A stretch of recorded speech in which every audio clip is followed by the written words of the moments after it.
Round 1. Let's talk about Best Friends Volume 2. Ladies and gentlemen, tonight is a very special night because we are going to do 3 separate episodes, okay? We're going to do Best Friends Volume 2 review right now. Right after this, I'm going to go see Action Point in like 20 minutes. We're going to do the Action Point review, and then I'm going to do something very special for Part 3. We're going to do a Before I Die on a Mel Brooks classic. But before we do that, we have to get through Best Friends Volume 2, alright? Not wasting any time. Best Friends Volume 2, the sequel to Best Friends Volume 1, written by Greg Sestero, starring Greg Sestero and Tommy Wiseau of The Room and The Disaster Artist fame.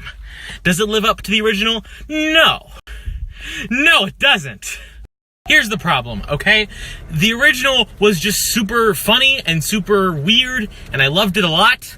It was just beautiful, and it's not really simplicity, but it was just beautiful in how weird and abstract it was, and it borrowed a lot from Tommy Wiseau's character, and that was part of what made it so great, was Tommy Wiseau's character, Harvey, played such a big part in making the movie just sort of come to life. And then, so the biggest problem with Volume 2 is that Tommy Wiseau is barely in Part 2. If you want to watch this, I'm not going to spoil it for you, but for reasons from the end of Volume 1, Tommy Wiseau is absent for the majority of the second half of this movie. So it's just this weird, boring fucking quest to open a safe, and it was just a really slow watch for the first hour and 15 minutes. They introduced a whole bunch of fucking new characters, Uncle Rick being the biggest one. Uncle Rick, who is Greg Sestero's character, Dawn, has a girlfriend that was in the first movie, and so it's the girlfriend's uncle is Uncle Rick. And so Uncle Rick is an okay character, I guess. He sort of plays the sort of nagging uncle who's always, getting at you, and then it turns on his head at the end, because it turns out Uncle Rick is fucking... It's not who he thought he was. It didn't really feel deserved, But then, the last 15 minutes of the movie, Tommy Wiseau comes back! Oh, it was beautiful. Oh, the entire theater was laughing, having a good time once Tommy came back. And then, we sort of coasted for the last 15 minutes. We laughed, and it was fun, and it was great. And then the movie was over. And then the movie was over. That was it. That was it. I paid $15 to see Tommy Wiseau movie. You're not gonna have Tommy Wiseau in the movie. The last 15 minutes? What did I pay for? Huh? For fuck's sake. I'm not trying to come across as mad. I'm just fucking saying I expected a lot more, because Volume 1 of this movie was fantastic. Volume 2 is just sort of drones on, and it barely has any plot connection to the first one at all. Apart from Tommy Wiseau being there, and apart from it revolving around their goddamn safe. So, all in all, I gave Volume 1 a just plain good, but I'm gonna have to give Volume 2 just plain bad. I expected a lot more. Just sort of riding off the coattails of the first volume, and I was kind of disappointed. Tune in for not Volume 2, for Part 2 of tonight's festivities, when I review Action Point, after I go see it. Alright, see you later. Round 2. We're on a roll tonight. Let's talk about Action Point. It sucks. Now, don't get me wrong, it's not offensively awful. It's not Wrinkle in Time awful. It's not I Feel Pretty awful. It's not Life of the Party awful. Action Point is just boring. For a movie that markets itself as something exciting, something great and grand and funny for the whole family, like something you'd show to your kids in 20 years when they've grown into adulthood. It's just boring. It's just boring. Which sucks, because these Johnny Knoxville torture porns shouldn't be annoying. and boring and insufferable what they are, and it's a shame. The plot centers around Johnny Knoxville, who's runs an amusement park, and he makes it dangerous so that people will come, so he can. Because that's really the plot, and they try to shove in some drama by having a subplot about his daughter, and it's the most trite thing. Like, that's probably the heaviest criticism I can give this movie, is that it's trite. You have the nerdy character that gives the exposition. You have the deadbeat dad who's trying to be there for his daughter after divorcing his wife, and the daughter's there for the summer. And you have the running away of the daughter subplot, and then you have the whole get money to do the thing, and it's really just bookends of things to fill in the middle, with Johnny Knoxville doing his own stunts, which is the highlight. There's not even enough of that to justify going to see this movie.